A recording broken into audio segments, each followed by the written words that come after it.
sagot sa iyong panalangin at maranasan ang pagpapala niya sa atin.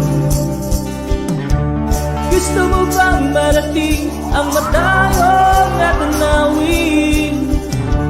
Umasa tayo sa Diyos at ito'y mararating. Hintayin mo lang ang hangin, ang Espiritu ang mag-aangat sa atin. Lilipad na tulad ng mga agila, lumalakas ang sino bang nagtitiwala. Kahit may bagyo, hindi manangamba. Lilipad na tulad ng mga agila.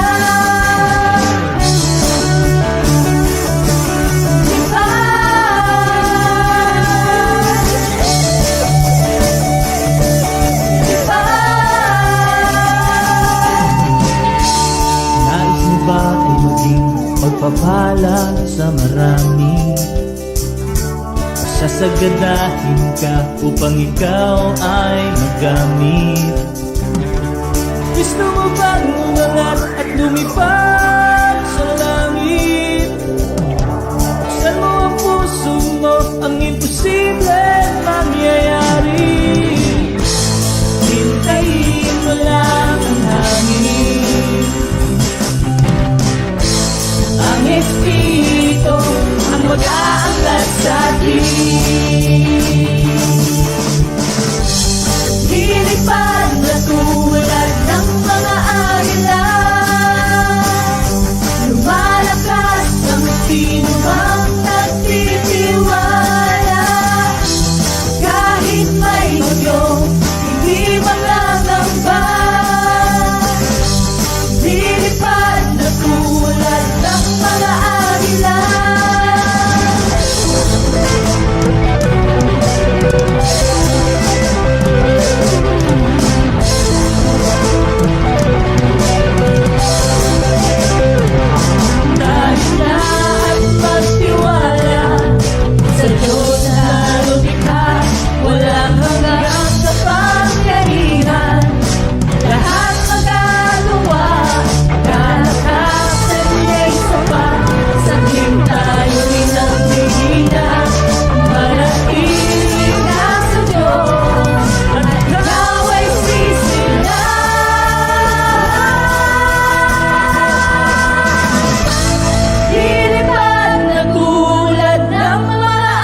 Shout to God, be the voice of triumph.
Sino rito ay handa masasalamat sa Panginoon? Sino rito ay taong-taong na papuri sa Diyos? Sumingaw ng hallelujah! Ang mahal ng Diyos sa buhay. Grabe si Lord. Salamat sa Panginoon. Good morning po sa ating mga kapatid. Pati natin yung katabi natin. Pinagpala ka. Sabi ko, pinagpala ka. You are blessed. You are all blessed. Oh, praise the Lord.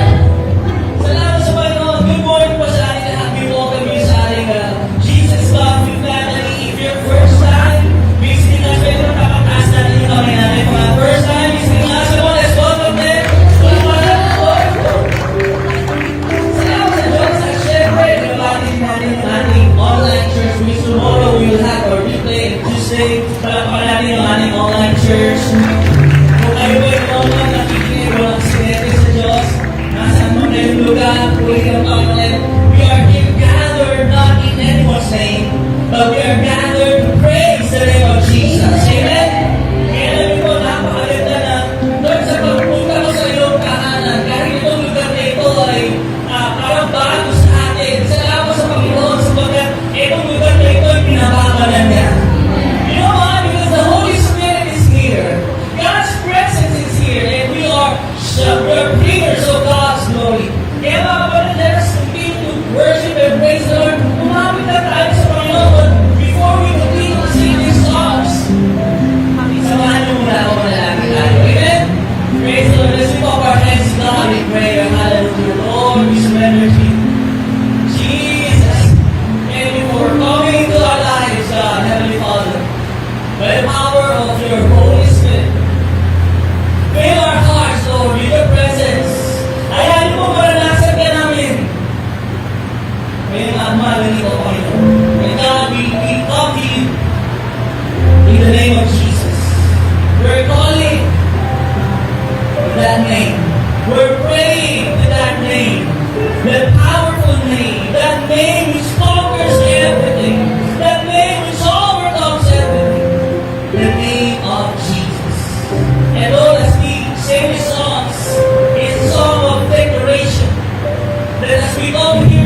You're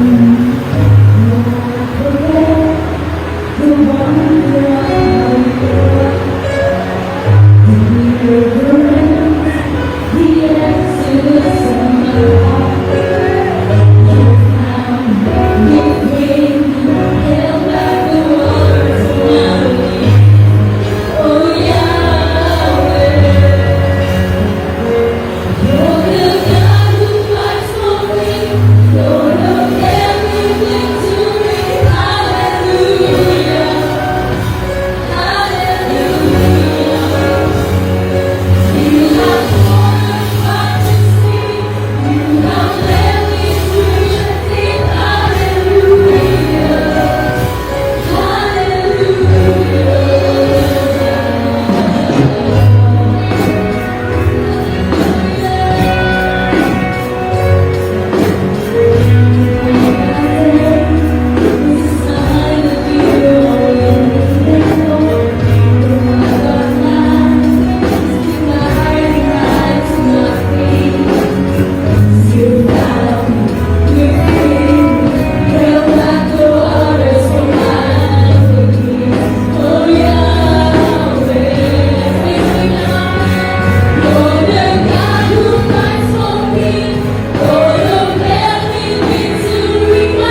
Psalm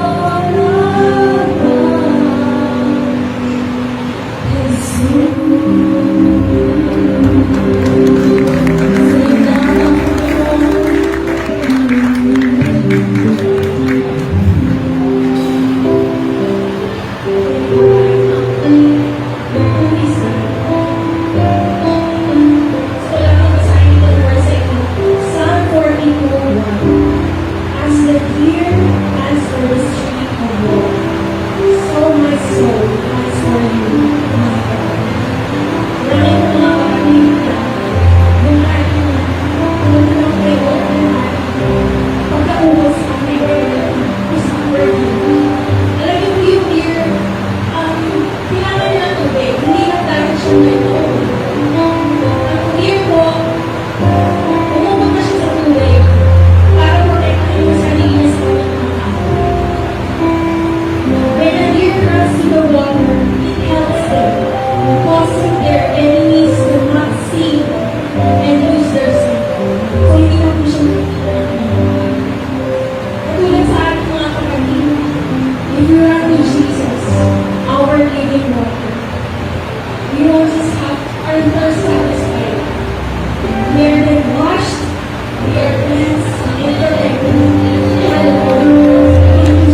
passing on in a thousand generations. Your family, your children, with His presence, your children, with His presence, go before you. And behind you, and beside you, all around you, and within you, He's near you. In the morning, in the morning, He's near you. In the morning, in the glory, in the evening, He's rejoicing. In the morning, in the morning, in the morning,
Good morning, online church. Ako nga pala si Brother JB ng Jesus Comfy. Thank you, Lord po, sa pagsama nyo sa pag-awit sa ating Diyos na buhay. At ngayong umaga po, hindi lamang po sa pag-awit natin maaaring purihin ng Diyos. Pwede din po natin siyang sambahin sa pamamagitan ng ating pagbibigay. At yan, nais ko pong i-share sa inyo ngayong umaga ang istorya ng mag-amang si Abraham at si Isaac. Matatagpuan po natin tong story na to sa Genesis chapter 22. Kaya kung may Bible ka dyan, buksan mo na yan. Genesis chapter 22. Ito po yung istorya kung paanong sinubok ng Diyos ang pananampalataya ni Abraham kung kaya niya bang ibigay ang kanyang nag-iisang anak na si Isaac. Background lang muna tayo sa buhay ni Abraham. Si Abraham po ay matagal pong nag-antay upang magkaroon ng anak. Siya po ay nag-intay ng 25 years. Yan, ang napakahaba, no? At hindi lang yan, kapatid. 100 years old po si Abraham at ang kanyang asawa na si Sarai ay 90 years old. Imposible na sila ay magkaanak, di ba? Pero salamat dahil yung inantay niya na matagal na panahon ay ibinigay ng Diyos sa kanya. Hallelujah! Pero mga kapatid, may problema si Abraham ngayon.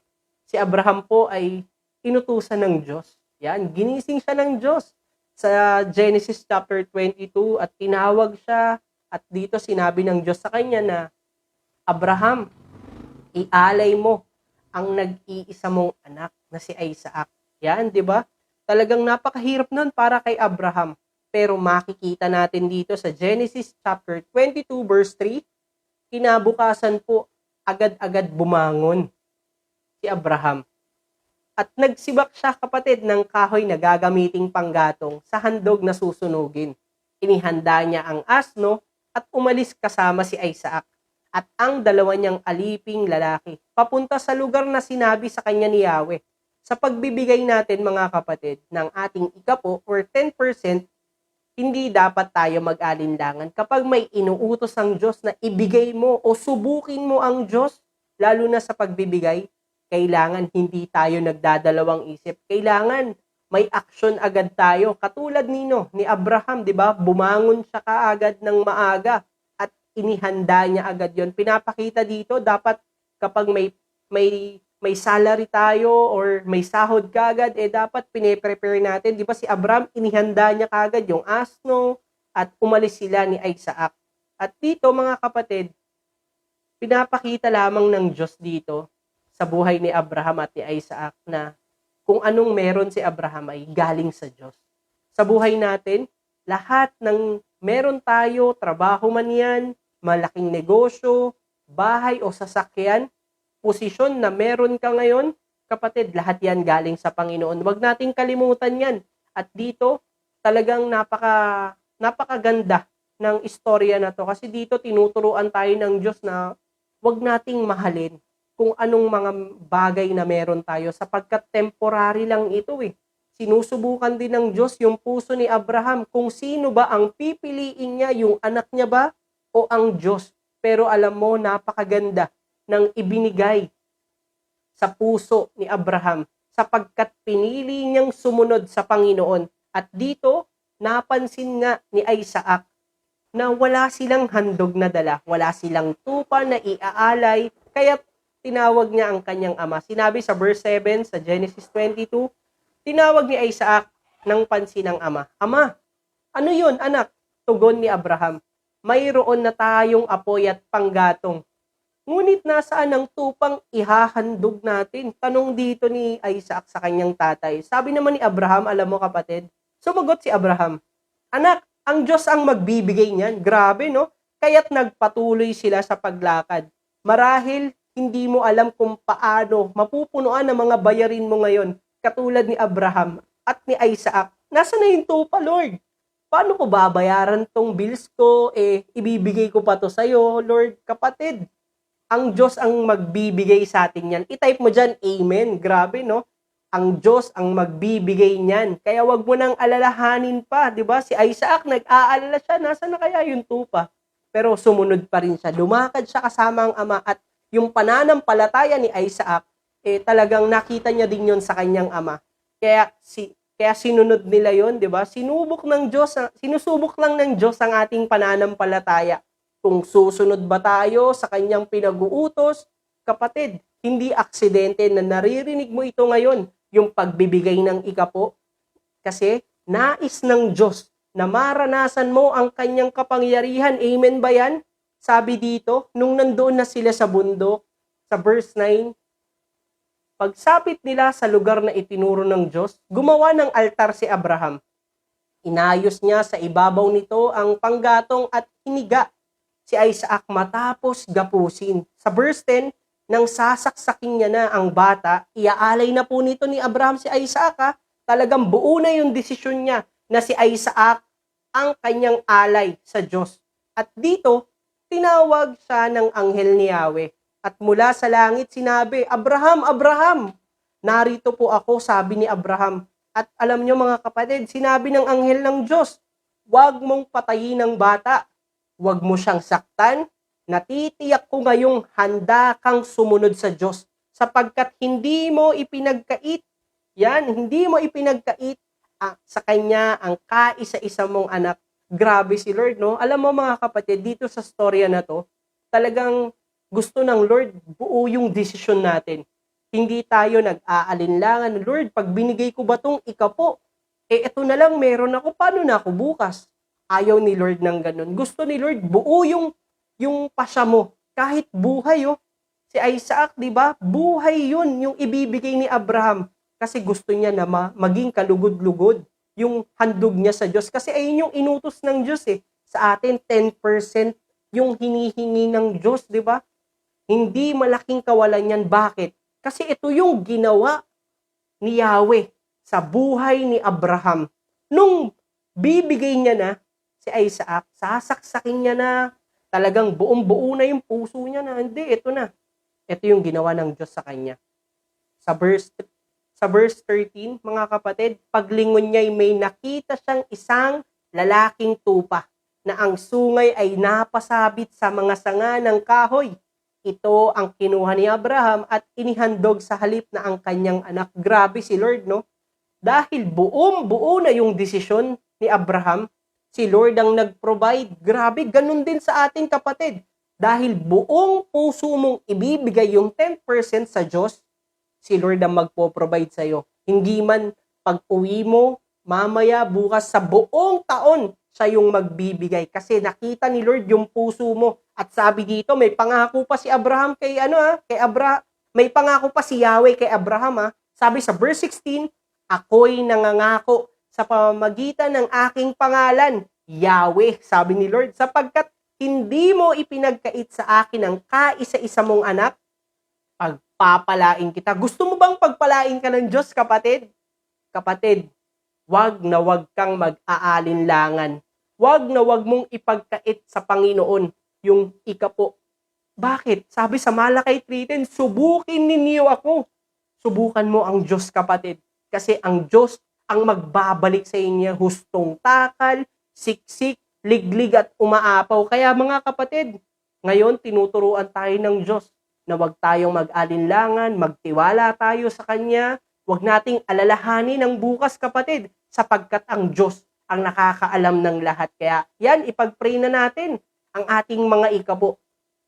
Panginoon, maraming salamat po sa umaga na ipinagkaloob mo. Salamat sa mga salita na aming narinig, Panginoon, tungkol sa pagbibigay. Salamat, Lord, dahil ngayon, inaayos mo na ang aming puso. Lord, bigyan mo kami ng puso na katulad ni Abraham, hindi nag-alinlangan, hindi natakot, Lord. Sa halip, nagtiwala siya sa iyo, Panginoon. At salamat, Lord, dahil sa pagtitiwala ni Abraham, naranasan niya, Lord, yung provision, yung pagpapala sa kanyang pamilya at sa lahat ng bansa, Panginoon. Salamat, Lord, dahil ganun din ang gagawin mo sa aking mga kapatid, Lord, na talagang buong pusong ibinibigay ang kanilang ikapo. Walang pag-aalinlangan, walang takot, Lord, sapagkat alam nila na ikaw din na magbabalik nito ng hustong takal, siksik, liglig at umaapaw. Kaya, Panginoon, pagpalain mo na ang bawat ikapo na nandito ngayon sa iyong harapan. Ikaw nga po, Panginoon, na magbigay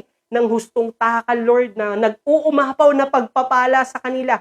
At alisin mo na rin lahat ng mga sumpa, Panginoon, na kanilang iniisip, Lord, na baka magkulang sila kapag ibinigay nila lahat yan, Lord. Lord, hindi sila magkukulang at marami na kaming testimony na narinig niyan, Panginoon, na kung paano sila nakasunod, ganun mo rin sila pinagpapala hanggang ngayon. Kaya, Panginoon, maraming salamat po sa umaga na ito. Sa pangalan ni Jesus, Amen and Amen. God bless everyone!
Sumigaw ng papuri na abot sa langit. Hallelujah sa Diyos na buhay.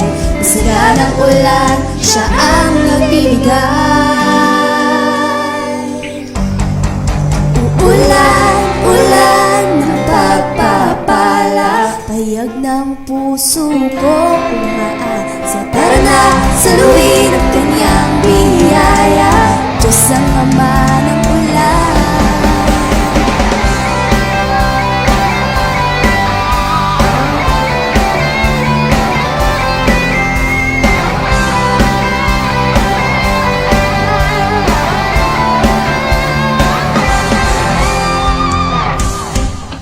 Umayukat maganda na, ulan ay ibubuhos yan. Masagana siyang magpala, ang wika ng Diyos na himala.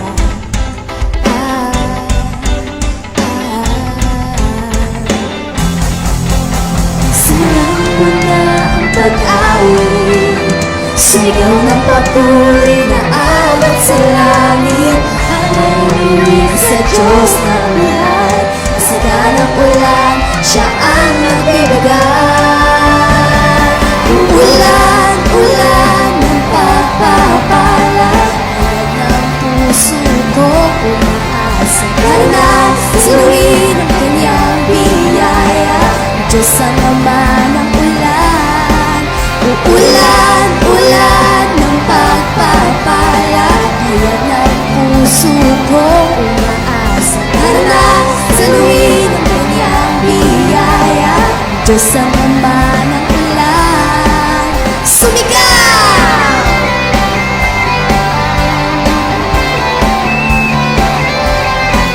Sumigaw!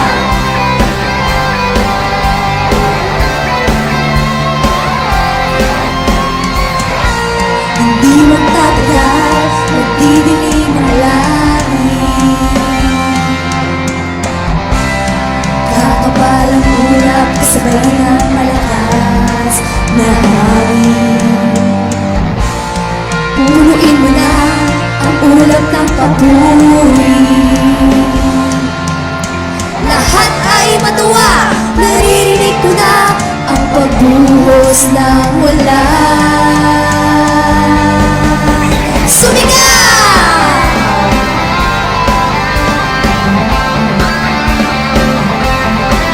Sumigaw!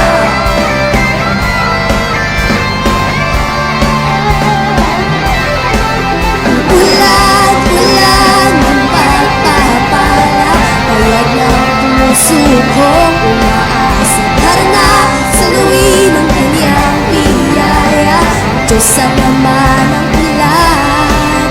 Uulan, ulan ng pagpapala. Payag ng puso ko umaasa. Tara na, saluhin ang kanyang biyaya. Diyos ang Ama ng ulan. Sumigaw!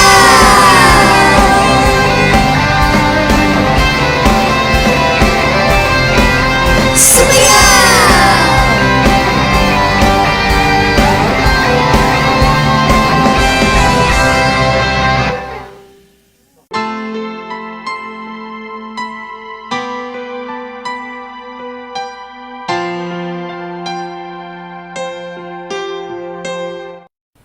Praise the Lord! Salamat sa Diyos. Good morning, good afternoon, and good evening. We welcome you sa ating online Sunday service. Live tayo dito sa Jesus Comfy Church. Mapagpalang araw sa ating mga kapatid joining us abroad, local, nandito sa Pilipinas, or manonood ka ng replay. Welcome ka sa gawain ng ating Panginoon. Ako si Pastor Ruban, and purihin ng Diyos sa ating mga kapatid for sharing and liking our video. Salamat sa mga nag-tag, nag-share. Gawin na natin to. Let us take advantage of every opportunity na ibinibigay sa atin ng Panginoon. Salamat sa Diyos sa napakagandang platform, the social media, para itong salita niya ay maipalaganap natin. Amen! Handa na ba tayo sa salita ng Diyos sa atin? Salamat sa Panginoon. Buksan natin ang ating mga puso. Ini-invite namin kayong tumayo para sa pagbasa ng salita.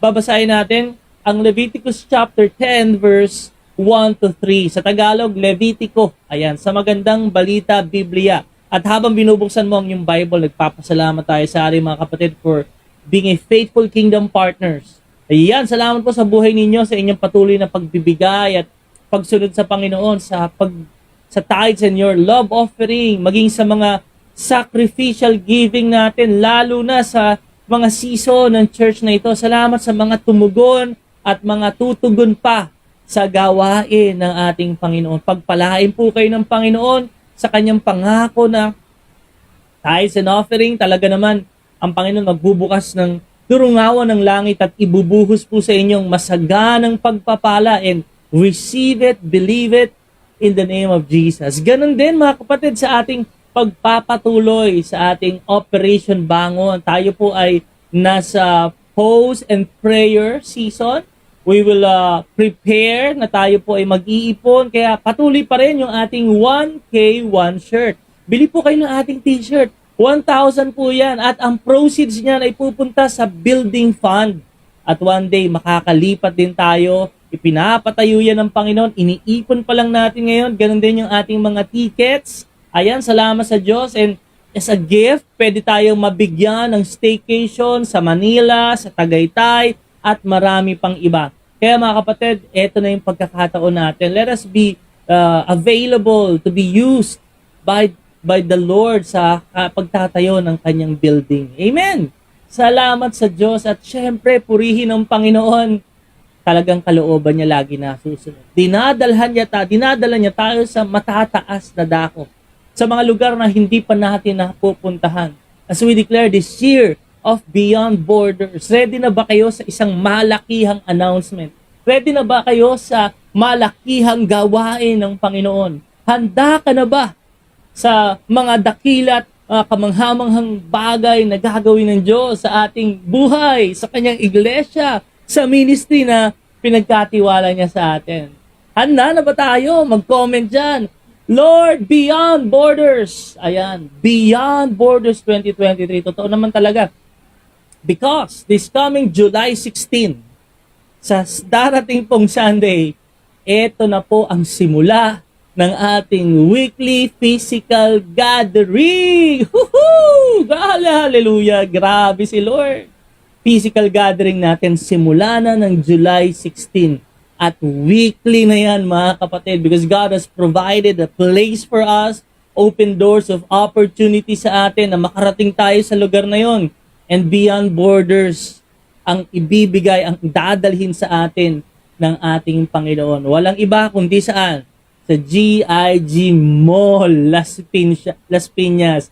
Itong commercial building na ito, ang mga kapatiran natin na ginamit ng Panginoon, handa silang magpagamit sa Diyos. Lahat ng meron sila para sa karangalan at kaluwalhatian ng Diyos, na mai-advance, maipalaganap ang mabuting balita ng Panginoon Jesucristo. Magkakaroon lang tayo ng changes sa ating time. It will be from 11 hanggang 1:30. Ayan, salamat sa Panginoon. Kaya abangan natin ang mga detalye, ang mga details. Mag-update na tayo. Next Sunday na yan. Ready na tayo para sa opening ng ating weekly physical gathering. Ayan, praise the Lord. Salamat sa Diyos. Puri ng Panginoon. Siyempre, tayo na tayo sa pagbasa ng kanyang salita sa Leviticus 10 verse 1 to 3. Ang dalawang anak ni Aaron na sina Nadab at Abihu ay kumuha ng sunugan ng insenso. Niligyan nila ito ng apoy at nagsunog ng insenso at humarap kay Yahweh. Ngunit, gumamit sila ng apoy na hindi nararapat, sapagkat hindi ito yung inutos sa kanila ni Yahweh. Kaya't mula kay Yahweh ay lumabas ang apoy at tinupok sila. Sinabi ni Moses kay Aaron, ito ang kahulugan ng sinabi ni Yahweh. Dapat akong kilalanin, banal, ng sino mang lumalapit sa akin, at dapat akong parangalan sa harapan ng mga tao. Hindi nakainig si Aaron. Panginoon aming Diyos, Ama sa langit, nagpapasalamat kami sa pagbasa ng iyong salita. You bless the word of God in our hearts. Let us not be hearers only of the word, but let us be doers of the word. And you promise that you will bless us in all the things that we do. Father, we ask of your wisdom, knowledge, and understanding. Illuminate your word for us, O God. Speak to us and through us by the power of your Holy Spirit. And as we live according to your word, surrender our lives to your will, Lord, there will be massive transformation. We will be truly changed in our lives. Okay? That's why, Lord, we thank you and we'll bless you. Again, speak to us. We are listening to you, Father. In Jesus' name we pray. Amen. Praise the Lord. Salamat sa Diyos na buhay, mga kapatid. Maaari na tayong umupo sa pakikinig ng salita ng Panginoon. Handa na ba tayo? The sermon for today is titled True Worship. True Worship. Praise the Lord. Sino po dito nakapunta ka na sa ibang bansa? Ayan, praise the Lord. Or sa ibang lugar. Nakapasok ka na sa mga institutions, companies, school. Alam niyo po, sa tuwing pupunta tayo sa mga bagong lugar, meron silang mga tinatawag na laws. May mga terms, may mga standards na pag pumasok ka doon, hindi pwedeng hindi ka susunod. Kailangan mong sumunod. You need to subject yourselves to their standards. Kasi yun yung kautusan doon sa kanilang bansa. Example nga lang pagpapasok ka sa school, di ba? Meron silang tamang uniform, tamang haircut, attitude, dapat yung gamit mo ganito, bawal ka magsuot ng ganito. You need to subject yourself to those terms. And also, when you go out into country, travel ka man o magtatrabaho ka abroad, kailangan mapag-aralan mo yung kultura, tradisyon, how they live, how they do things, di ba? Like, yung isa sa mga pinuntahan namin na lugar sa Singapore, bawal po doon kumain sa train. Isa yun sa mga transport system nila. Bawal din yung chiclet. Napakaraming bawal, magkalat. So, nung pumunta kami doon, kailangan namin malaman yun. Kailangan namin mabuhay under those terms. Kahit na sa company, pag nag-apply ka, tinanggap ka Binibigyan ka ng uniform, binibigyan ka ng ganitong gawa. Bawal mong gawin to, ito yung pwede mong gawin. Bawal ka magsayang ng oras, ito lang yung break time mo. You do the things that we told you to do. May mga terms. We subject ourselves to those terms. Alam nyo, ganun din mga kapatid. Nung tayo po'y na tinanggap ng Panginoon sa kanyang kaharian, we are now living in the kingdom of God. Tayo po'y dapat mabuhay sa kaharian ng Panginoon, sa kanyang pamamaraan, in His will, and in His ways. And especially during our worship. Especially when we worship the Lord. At ito pong worship sa Bible, nabanggit siya 108 times. The word is shaka. It means to bow down, to fall down. And when we hear the word worship, ano bang pumapasok sa ating isipan? At ito nga po mga kapatid, ang istorya ni Nadab at ni Abihu in the book of Leviticus. Itong Leviticus, sinulat to ni Moises. At naalala nyo from Genesis, kung paano ang Panginoon, pinarami niya yung kanyang piniling Israel, dumamili sa Egypt, kaso naging slave sila. And through Joseph, talagang na-preserve sila. Kaso, naging slave sila for 430 years. At dito na ngayon si Moises, pinalaya sila doon sa mga salot na dumating. At ngayon, papuntan sila sa promised land, sa pangako ng Panginoon. Bago sila dalhin doon, kailangan magkaroon muna ng kaibahan, distinction. Itong people of God, na kailangan yung kasalanan, yung pagkakahiwalay, yung broken relationship between God and man, ma-restore. At ito'y gusto ng Panginoon na maging banal, maging iba, separate, set apart itong people of God, people of Israel, sa ibang mga bansa. Kasi sila yung chosen people Kaya ngayon, binigyan sila ng mga laws, rituals, sacrifices, how God wants them to live. May mga bawal, ito pwede, ito dapat yung gawin. Andyan, pasok yung kautusan. At kapag nabuhay sila doon makikita yung kanilang kaibahan. At ito nga yung Leviticus, yung mga offering, yung mga rituals, kung paano ang gusto ng Panginoon sa relationship sa tao, relationship sa Diyos, yung paraan ng tamang pagsamba. Because you have to understand, itong mga Israelita, galing sila sa Egypt, from a pagan country, sumasamba sila sa Diyos-Diyosan. Pakaraming Diyos-Diyosan sa Ehipto. And now, before I bring you to that promised land, I want you to understand what is true worship.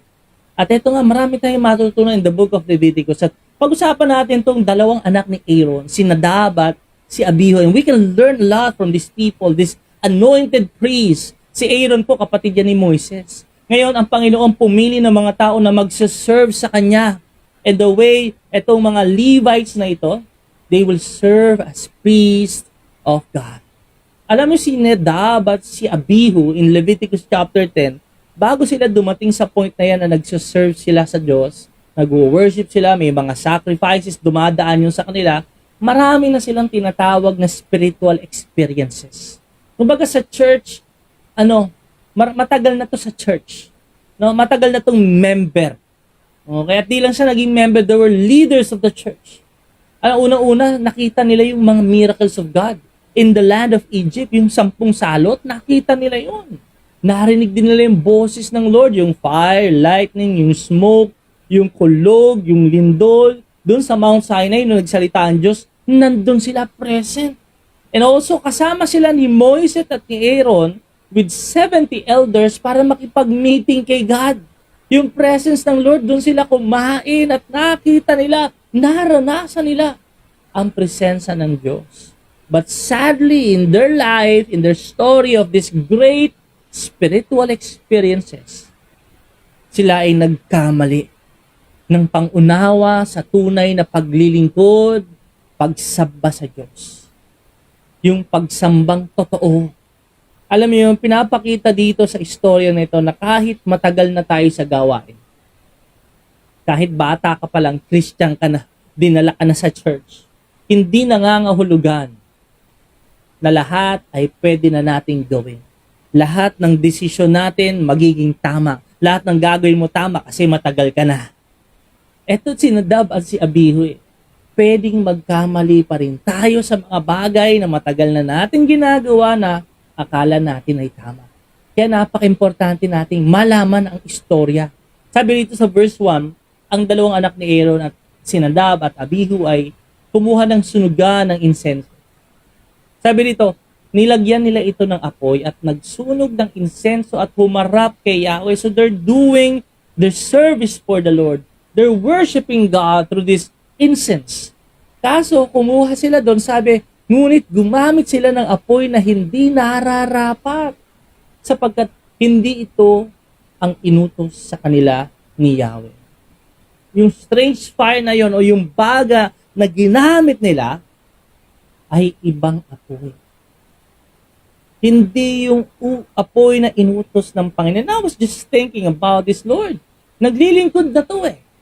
Kumbaga matagal na itong nagsaserve sa'yo. Sa kanilang pagsamba, lagi na nila itong ginagawa. But for this moment, sabi ng Bible, gumamit sila ng apoy na hindi nararapat.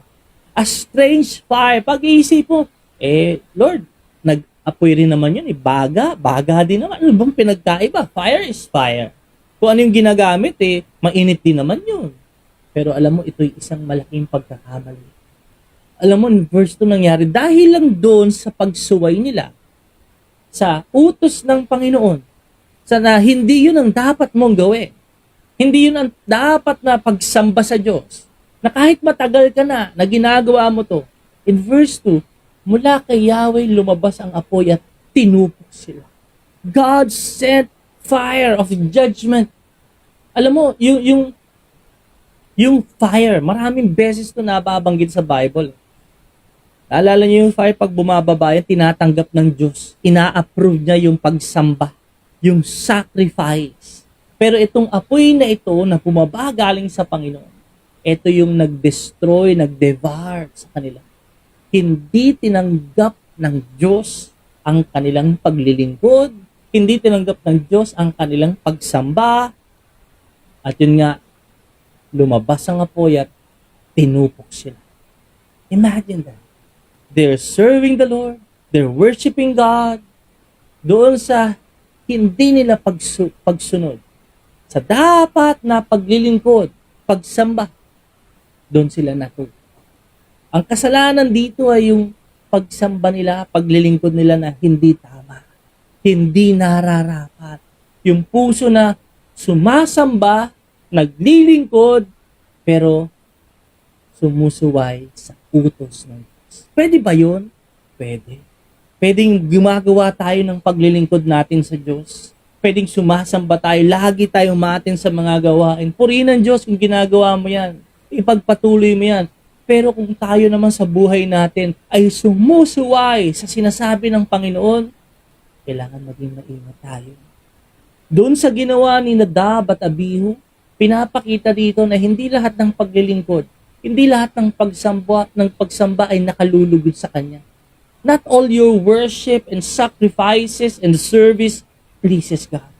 There are times in the Bible na nire-reject ng Lord yung mga sacrifices. Nire-reject ng Lord yung pagsamba nila. Sabi sa Isaiah 1:11, walang halaga sa akin ang dami ng mga handog nyo. Sabi niya, sawa na ako sa mga tupang sinusunog, sa taba ng bakang hinahandog.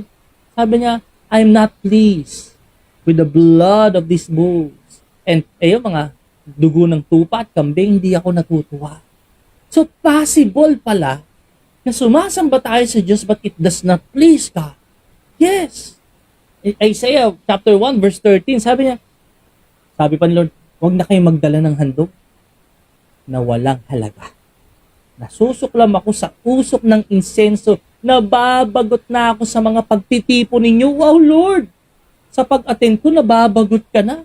Sa pag-worship ko, Lord. Kumpista ng bagong buwan at araw ng pamamahinga, walang saysay dahil sa inyong mga kasalanan. Grabe, no? Nagtuturo ito sa atin na hindi ibig sabihin na sumasamba tayo sa Diyos. Malakas tayong kumanta. Nag-aamin pa tayo. Nasunod tayo sa Panginoon.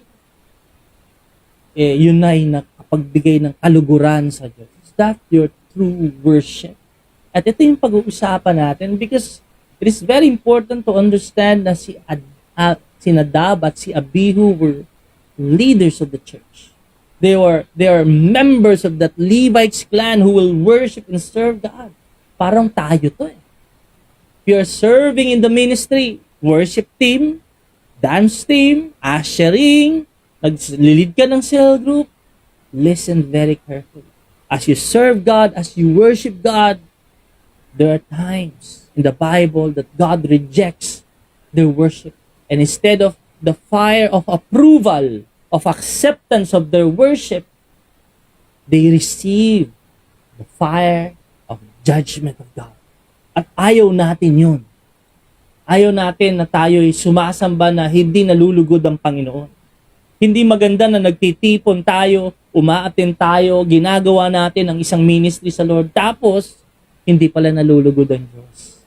In Isaiah chapter 1 verse 13 may sinabi, ang mga ito'y walang saysay dahil sa inyong mga kasalanan. Dahil sa inyong mga kasalanan. I would like to give you 3 things about true worship. Alam mo yung service natin, paglilingkod yan sa Diyos.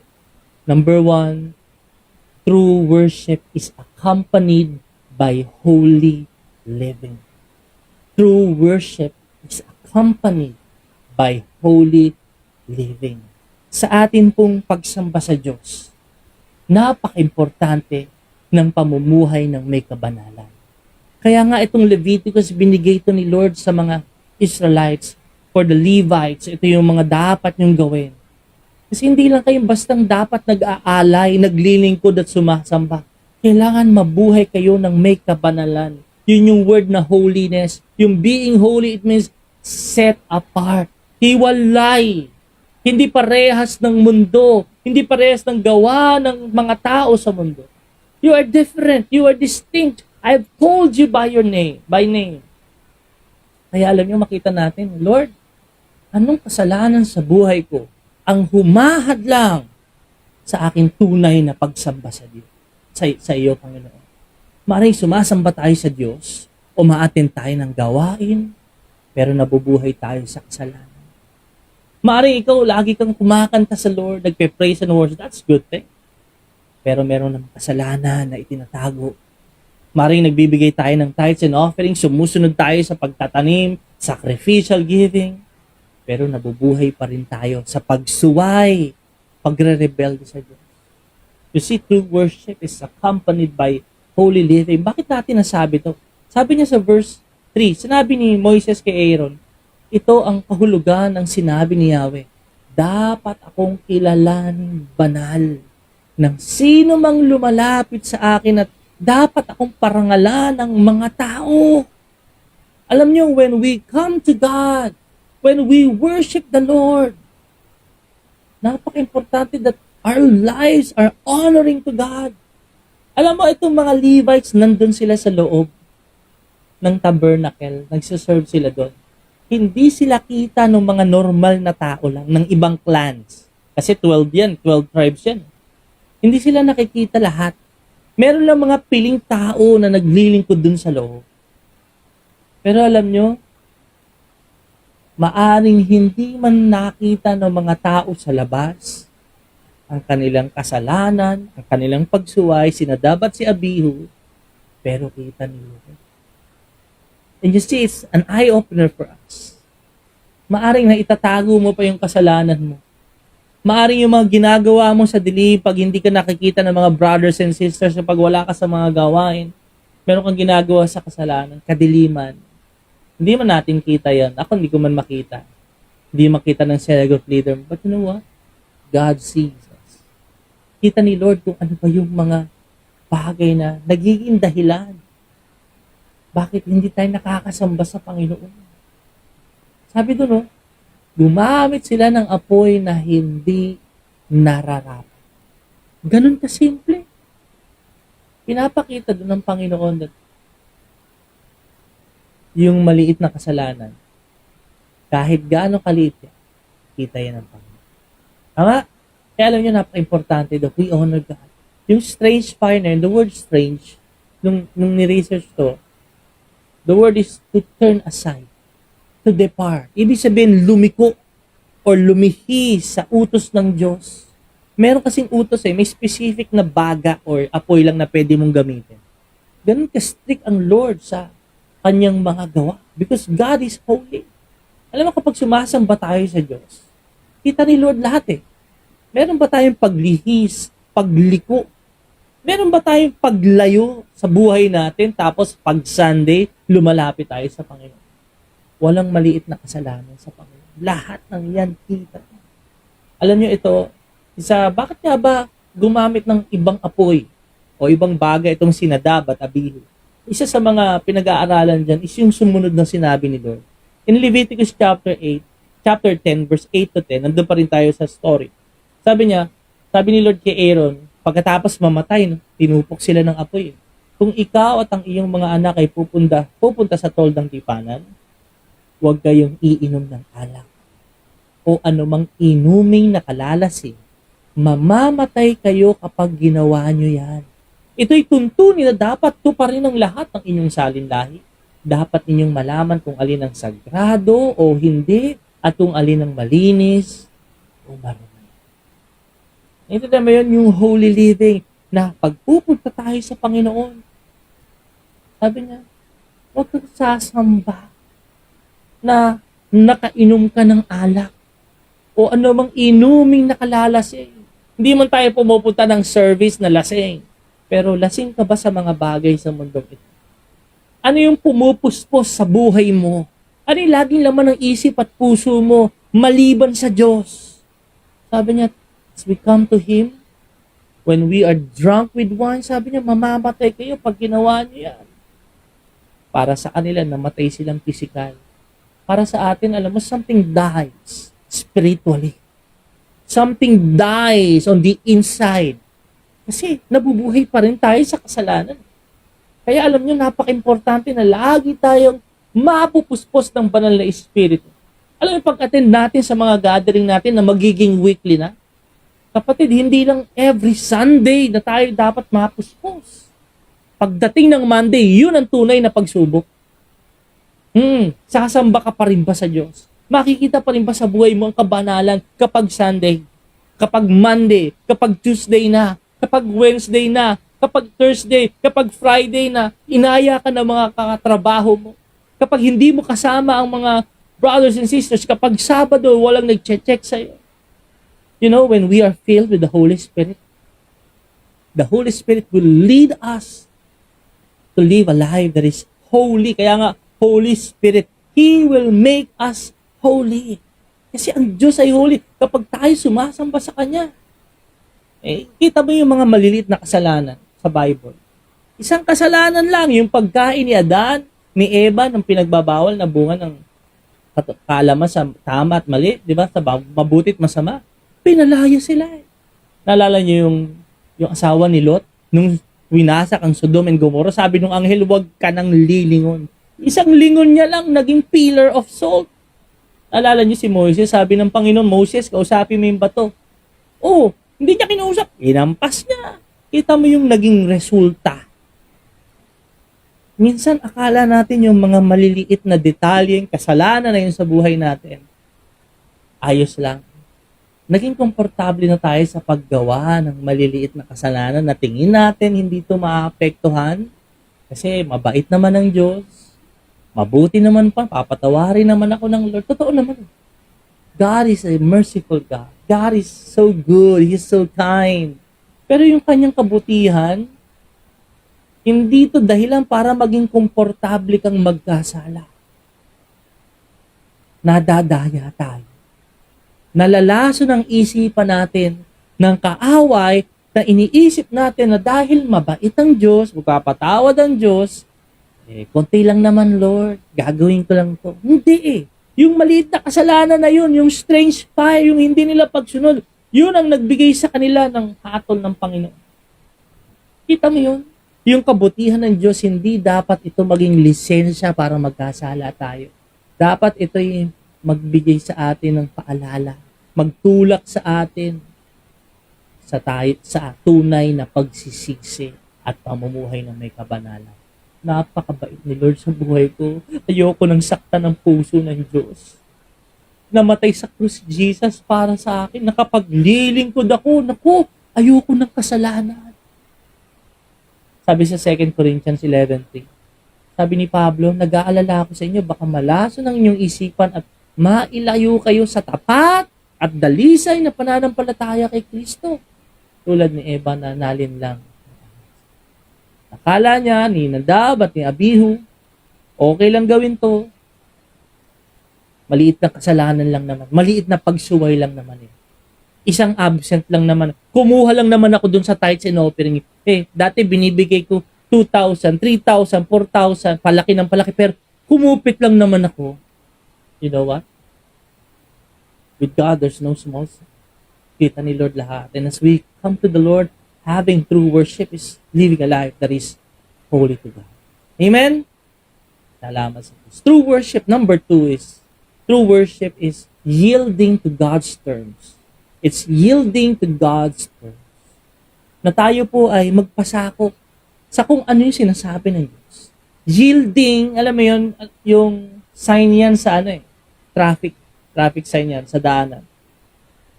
Yield to pedestrians, triangle nakalagay doon. Yield to bikes, ayan, bicycles. So papaunahin mo. Kapag sumasamba tayo sa Diyos, pinapakita sa istorya na ito na kailangan kung ano yung term ng Diyos, kung ano yung law, kung ano yung sinasabi niyang paraan ng pagsamba, doon tayo. Hindi tayo pwedeng gumawa ng sarili nating term. Siya yung Diyos Tayo in-invite niya at nakatanggap ng mahabag niya, nasa kaharian niya tayo. Siya yung hari. Saan ka nakakita? Empleyado ka. Hindi ka sumusunod sa terms and laws ng boss ng kumpanya mo. Rebelde ka. Tatanggalin ka doon. Yun ang nangyari kay Nadab at Abihu.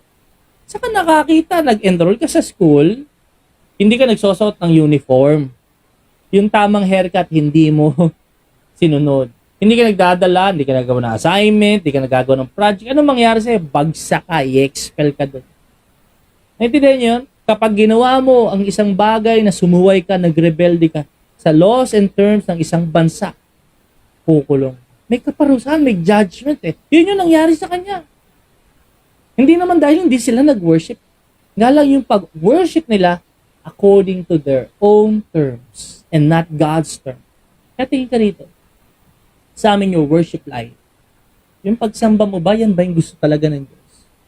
We cannot alter. We should not alter the Word of God for our own benefit. Binabago natin para ano tayo eh, para sa atin. Minsan, nagiging subjective tayo sa mga gusto nating sundin.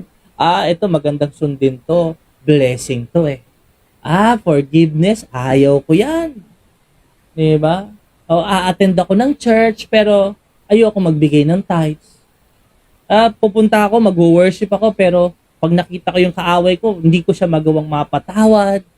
You see, makikita mo yan eh. Are we worshiping God on our own terms? We must yield to His terms. Hindi pwedeng pag komportable lang tayo, pag convenient sa atin, maglilingkod tayo, sasamba tayo. Diba? Merong standard ang Panginoon eh. Alam mo, pag binasa mo tong Leviticus, sabi Lord, ang ibibigay mo, tupa. Kailangan the best. Kailangan walang batik.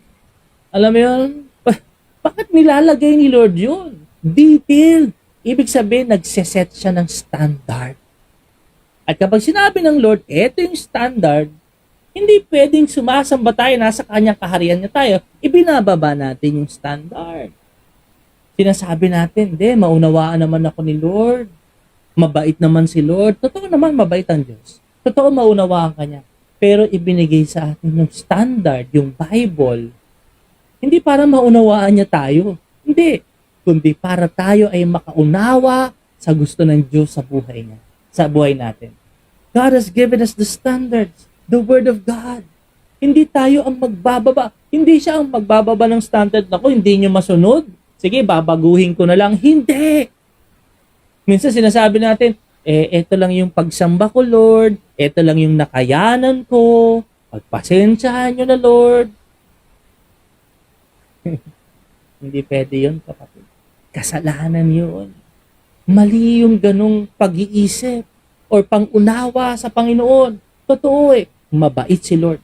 Pero sabihin ko sa iyo, mapagpatawa din ng Diyos. Pero sasabihin ko sa iyo, mabagsik din ng Panginoon sa mga sumusuway sa Kanya. You can read that in the life of itong anak ni Aaron. Diba? Naglilingkod sila pero dahil hindi sila sumunod sa standard ng Diyos, may sarili silang pag-worship. Judgment. Kaya alam mo, kapag sumasamba tayo sa Diyos, hindi kung ano yung feel natin na masaya tayo. Hindi yung kung ano yung komportable tayong gawin. Ano sabi ni Paul? Romans 11:22. Dito'y nakikita natin ang kabutihan at kabagsikan ng Diyos. His kindness and severity. Dalawa yan eh. Sabi niya, naging mabagsik siya sa mga hindi sumasampalataya sa Kanya. Alam mo yun, yung severity ng Diyos sa mga hindi naniniwala, sa mga sumusuway sa Kanya. Subalit, mabuti siya sa inyo kung mananatili kayo sa Kanyang kabutihan. Kung hindi, kayo may puputulin din. Kasi sabi niya, we're grafted, di ba? Dinugtong tayo. Tayo mga Gentiles, yung mga Israelite din naniwala. Pero sabi niya, manatili ka sa kabutihan. Itong sample ni Nadab and Abihu na pinapaalala sa atin na ang Diyos mapagmahal siya, punong-puno siya ng grasya. Pero ang katotohanan, kabayaran ng kamatayan ay kabayaran ng kasalanan ay kamatayan. The wages of sin is death. Nakalimutan na ba natin that God is a consuming fire? Siya rin ay apoy na tumutupo. Yes, mabuti ang Diyos eh. Kaya hindi mo pwedeng sabing Christian na ako, anak na ako ng Diyos. Kahit ano na siguro gawin ko, pwede na yun. Kung ano lang maisip ko, kung saan ako masaya, gawin ko na yun. Bahala na ako kung paano ko gustong mabuhay. No. Right now, we are in the kingdom of God. By the grace of God, we must yield on God's terms. Alam mo, itong si Nadab, si Abihu, they were leaders of the church. Pinapakita dito na kahit ministry leader tayo, servant leader tayo, naglilingkod ka sa church, exempted na tayo sa judgment ng Lord. Hindi nga, doble pa nga eh. Pinapakita yung pagiging strict ng Lord sa kanyang salita. Sabi sa verse 12, ito, pakinggan mo to nung nasunog si Nadab at Abihu, sabi rito sa dalawang anak pa na natitira ni Aaron, si Eleazar at si Ithamar, sabi niya, kunin nyo ang natira sa handog na pagkain butil kay Yahweh at gawin tinapay na walang pampaalsa. Kakainin nyo ito sa tabi ng altar sapagkat ito'y ganap ng sagrado. namatay man yung ministers, listen, namatay man yung leaders, namatay man yung servers, pero nanatili pa rin yung ministry. You see, in life, when we take for granted the calling of God in our life, when we do not yield in His terms, when we continue to disobey Him and rebel on His word, ministry magpapatuloy yan. Masunog man tayo, dare-diretso pa rin ang ministry ng Lord. Napalitan sila. God replaced them. Kaya alam mo, let us not take for granted kung anong binigay sa atin ng Lord. Kung anong pinapagawa ng Diyos, gawin natin on His terms. Kapag nagsiserve, nag-worship tayo on His terms. Let us yield to His terms, not on our own terms. Amen? Last, number 3, about true worship. True worship is obedience. True worship is obedience. Kaya ibinigay ng Panginoon itong mga laws, rituals na ito, details, standards, hindi lang for information, but for us to follow. Ibinigay yan sa kanila para sundin. Naalala nyo itong si Samuel nung sinabi niya kay King Saul sa 1 Samuel 15:22. What is more pleasing to the Lord? Your burnt offerings and sacrifices, or your obedience to His voice? Sabi niya, listen, obedience is better than sacrifice. And submission is better than offering the fat of rams. Sinasabi ng Diyos ng kanyang salita. Ang pinakamagandang pagsamba mo sa Kanya, ang tunay at totoong pagsamba ay pagsunod. Let us obey to the voice. To His voice. Let us learn. Ito from this story, ha? Nadab, Abihu. Kailangan mo lang sundin. Kumuha ka ng baga doon sa altar. Hindi ka kukuha ng sarili. Parang parehas lang, pero hindi. Sumunod ka sa sinasabi ng Diyos. Alam mo, bakit nahihirapan tayong sumunod? Na yan, ang disobedience talaga nagiging hadlang para sumamba tayo ng totoo. Kasi yung laman natin nangunguna. Yung ating sarili, lagi sinusunod natin. Minsan, nagiging defensive pa tayo. Naggagawa tayo ng mga excuses. Isinisisi natin sa iba. O minsan, sumusunod tayo. Pero partial naman ang pagsunod natin. Diba? Sabi ni Lord, bigay mo yung tithes and offering mo. 10% unahin mo ko. Okay, Lord, susunod ako pero 5% lang. Ay, pinipili natin yung gusto nating sundin. Mali, kapatid. Diba? Gusto natin, ito, blessing ka. Gusto ko ito. Pero kapag mahirap na, expensive, parang ako lang ba to? Ayaw na natin. Alam natin na yung partial disobedience is also disobedience. Yung obedience na kalahati, 1/4, disobedience pa rin. Wholeheartedly ang gusto ng Diyos. Psalm 100 verse 2 sa Living Bible, obey Him gladly. Come before Him singing with joy. Sabi sa Good News Translation, worship the Lord with joy. Come before Him with happy songs. Sa Easy to Read version, be happy as you serve the Lord. I mean, pag sumusunod tayo sa Panginoon, may kagalakan din eh. Minsan kahit hindi napapaliwanag, hindi natin masyadong maunawaan, pero may dahilan ng Diyos bakit yun ang sinasabi niya. Kailangan lang natin sundin. Alam mo, isipin mo, Lord, bakit hindi ba pwedeng kumuha ng ibang baga? Pwede bang baga lang talaga sa altar? Yun lang ang pwede kong kuning apoy? Pwede bang gumawa ako ng sarili? Pero hindi, yun nga yung naging dahilan eh. Minsan, yung pangunawa, yung paliwanag, makapaghihintayan. Pero yung pagsunod, hindi makapaghintay. Kailangan nating sumunod. Maaring hindi mo pa nauunawaan ngayon. Pero darating ang panahon, sa pagsunod mo, mauunawaan mo. Kaya nga sabi niya, obedience unlocks understanding. Di ba? Maunawaan mo rin. Maaring ngayon, hindi pa. Pero kapag sumunod ka, maintindihan mo. Nakakatawa yung psalmist. Sabi niya sa Psalm 119, 33 to 34 sa Living Bible, Just tell me what to do and I will do it. As long as I live, I'll wholeheartedly obey. No, I pray that this will be our heart for God. The Lord is more than singing songs. Worship that is true is more than our giving to you. It's more than our attending our Sunday gatherings. It's more than listening to your word and reading my Bible. It's more than that. True worship, the best true worship is obedience. Yung pagsunod natin sa Kanya. Alam ba, tuntua ang puso ng Panginoon kapag tayo buong pusong sumusunod sa Kanya. Yung wala bang reservation. Yung wala ng hesitation or doubts. Wala ng procrastination na pagpe-pray ko muna, Lord. Hindi, yun na yun eh. Diba? Alam naman natin na kapag dinedelay natin yung pagsunod natin, nagsumusuway na tayo sa Kanya eh. And you know why obedience in worship is so pleasing to God? Bakit yung pagsunod talagang natutuwa ang Diyos? Kasi pinapatunayan ito na tunay mo nga siyang minamahal. Ang pagsunod sa Panginoon nagpapakita ng tunay na pagmamahal sa Diyos. Do you really love God? Obey His voice. Mahal mo ba si Jesus? Ano sabi ni Jesus in John 14 verse 15? If you love me, you will obey my commandments. Amen? Kaya, when we speak and hear about true worship, it's a life that is obedient to God.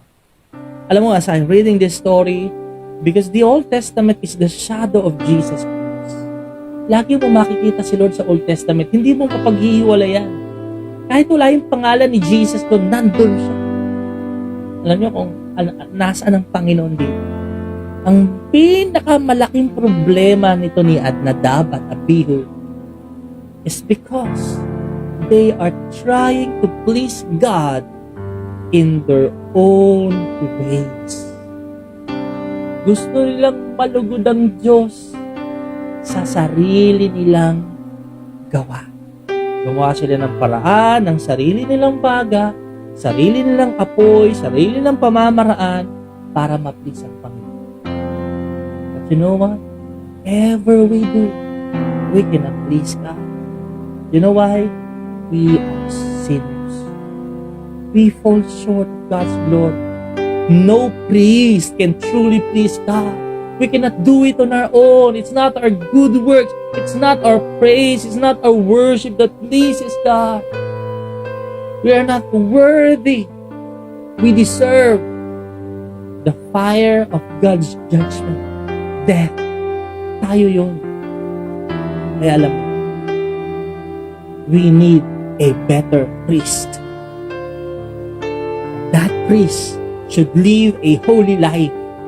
That priest should be yielded to the terms, the laws of his father. That priest must be obedient to God.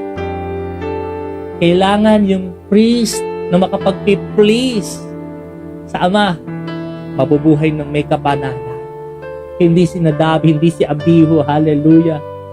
Kailangan yung priest magpapasakop sa kalooban ng Ama. Kailangan yung priest para malugod.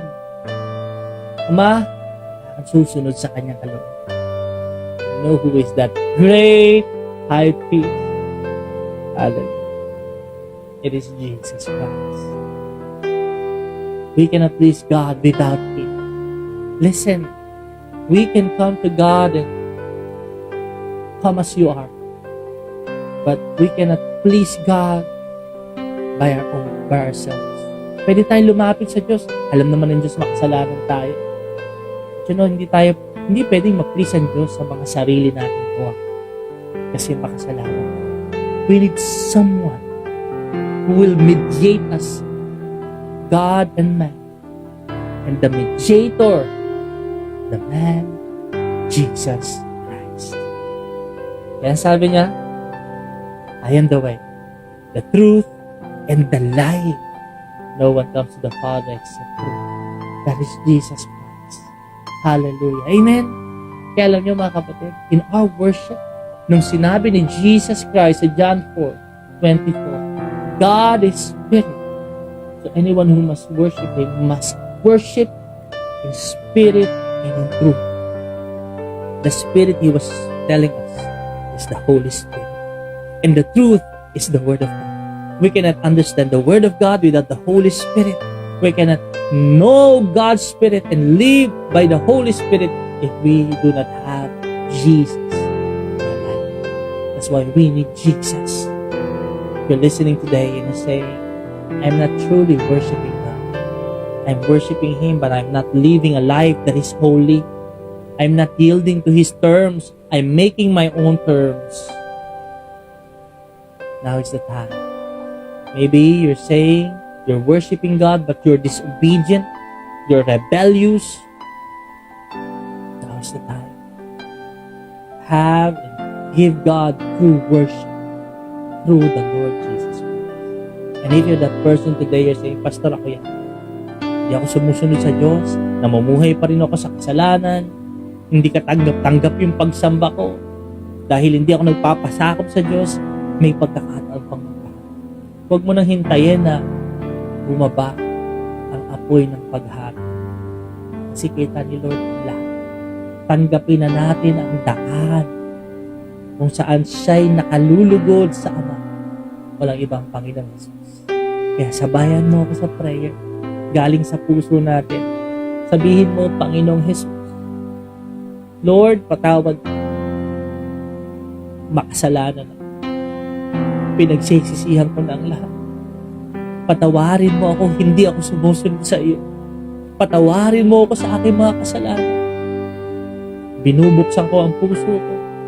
Tinatanggap kita sa aking buhay bilang Panginoon at tagapagligtas. Salamat sa pagpapatawad at sa buhay na walang hanggan. Salamat sa pangalan ni Jesus. Amen.